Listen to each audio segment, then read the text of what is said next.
ሰላም ጤና ይስጥልን። ዛሬ በዓለም አቀፍ ፖለቲካ ውስጥ እጅግ አስደንጋጭና ታሪካዊ የሚባሉ ሁኔታዎች እየተመዘገቡ ነው።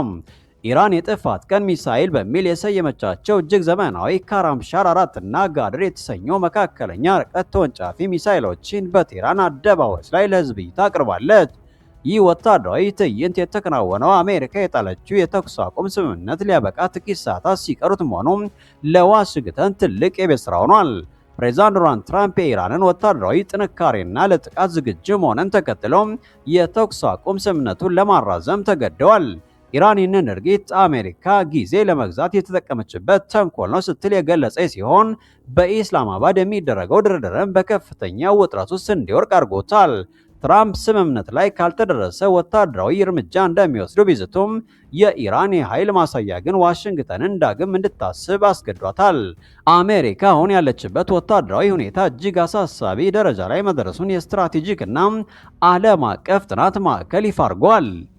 እንደ ሪፖርቱ ከሆነ አሜሪካ ከኢራን ጋር በገባችበት ከፍተኛ ፍጥጫ ምክንያት ያላት የረጅም ርቀትና የጥቃት ሚሳኤሎች በከፍተኛ ሁኔታ መመናመናቸው ታውቋል።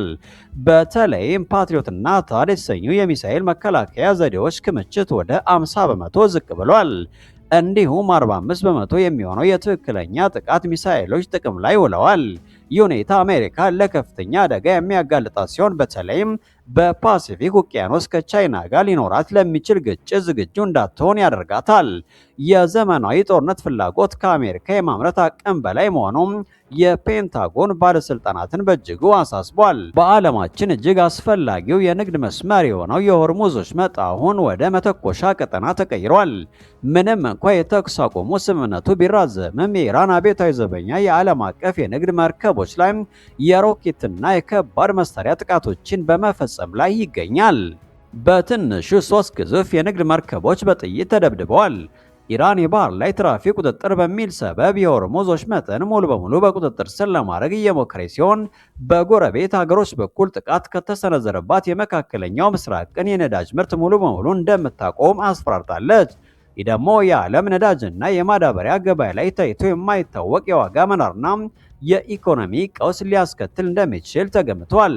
በተለይም እንደ ኤምሬትስ ያሉ ሀገሮች በኢራን ጥቃቶች ከፍተኛ ስጋት ውስጥ ወድቀዋል።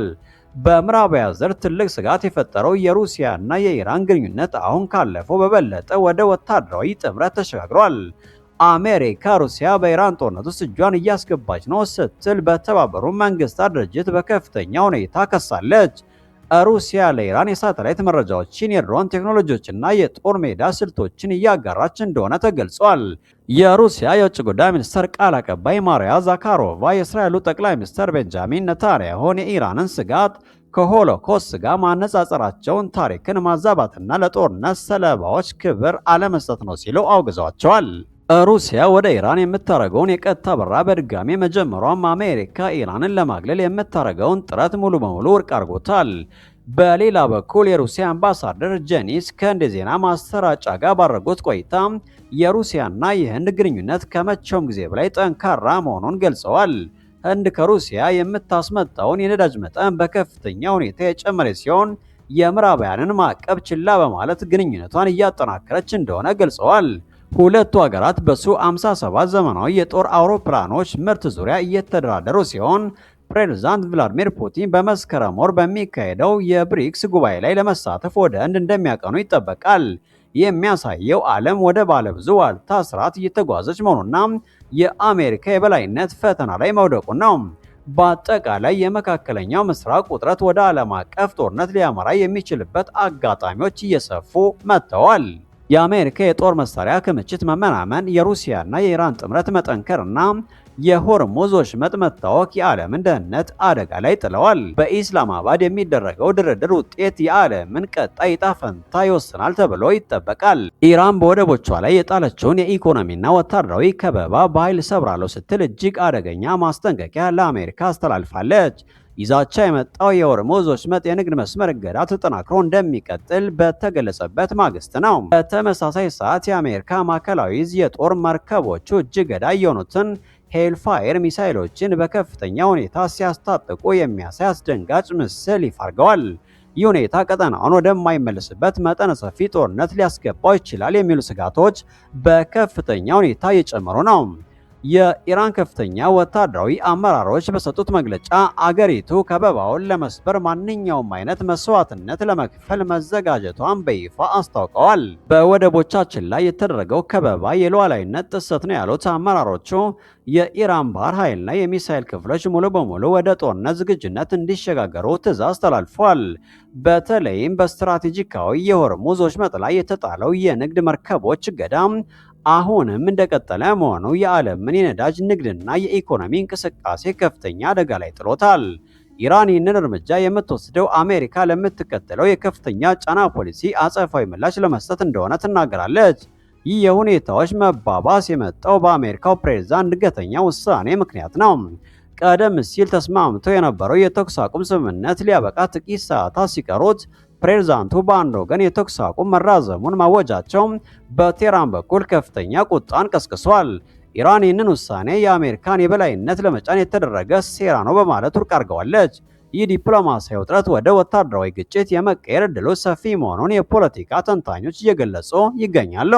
የተኩስ አቁሙ መፍረስ ማለት በቀጠናው ያለው ታጣቂ ኃይሎችና የኢራን ቀጥተኛ ጦር በአሜሪካ ይዞታዎች ላይ ጥቃት ሊጀምሩ ይችላሉ ማለት ነው። ዋሽንግተንም ቢሆን ለኢራን እጅ አጣጥፋ አልተቀመጠችም። የአሜሪካ ማዕከላዊ ዕዝ ይፋ ያደረገው አዲስ ቪዲዮ ምስል እንደሚያሳየው በባህረ ሰላጤው የሚገኙ የአሜሪካ የጦር መርከቦች በከፍተኛ ፍጥነት ትጥቅ ሲያሟሉ ያሳያል። በተለይም ሄልፋየር የተባሉትን ለታለመላቸው ኢላማ እጅግ ጥንቃቄ የተሞላበትና አጥፊ ጥቃት በመስጠት የሚታወቁትን ሚሳኤሎች በብዛት መጫን መጀመራቸው አሜሪካ ለማንኛውም የኢራን ትንኮሳ ወታደራዊ ምላሽ ለመስጠት መዘጋጀቷን የሚያሳይ ግልጽ መልእክት ነው። ይህ ሚሳኤል የመጫን ሂደት ዝም ብሎ የሚደረግ ሳይሆን የጥንቃቄ ትዕዛዝ ቢመጣ በአጭር ደቂቃዎች ውስጥ እርምጃ ለመውሰድ የታለመ ስልታዊ ዝግጅት ነው። በአሁኑ ሰዓት በባህረ ሰላጤው ያለው ሁኔታ በማንኛውም ሰዓት ሊፈነዳ የሚችል ከባድ የባሩድ ክምር ይመስላል። አንድ የተሳሳተ ስሌት ወይም አንድ ጥይት መተኮስ ብቻ ቀጠናውን ወደ ታላቅ ጦርነት ሊያስገባው ይችላል። ኢራን ከበባውን ለመስበር የምታደርገው ጥረት የአሜሪካን የጦር መርከቦች ጋር ፊት ለፊት የሚያጋጭ ከሆነ ውጤቱ ለዓለም ኢኮኖሚም ሆነ ለሰላም አስከፊ ይሆናል። አሜሪካ በሚሳይል የታጠቁ መርከቦቿን ማዘጋጀቷ ኢራን ወደ ኋላ እንድታፈገፍግ ያደርጋታል ወይስ ሁኔታውን የበለጠ ያባብሰዋል የሚለው ጥያቄ ብዙዎች ስጋት ነው። እኛም ጉዳዩን በቅርበት እየተከታተል ለእናንተ የምናደርስ ይሆናል። ጤና ይስጥልን። ሰላም ጤና ይስጥልን። ዛሬ በዓለም አቀፍ ፖለቲካ ውስጥ እጅግ አስደንጋጭና ታሪካዊ የሚባሉ ሁኔታዎች እየተመዘገቡ ነው።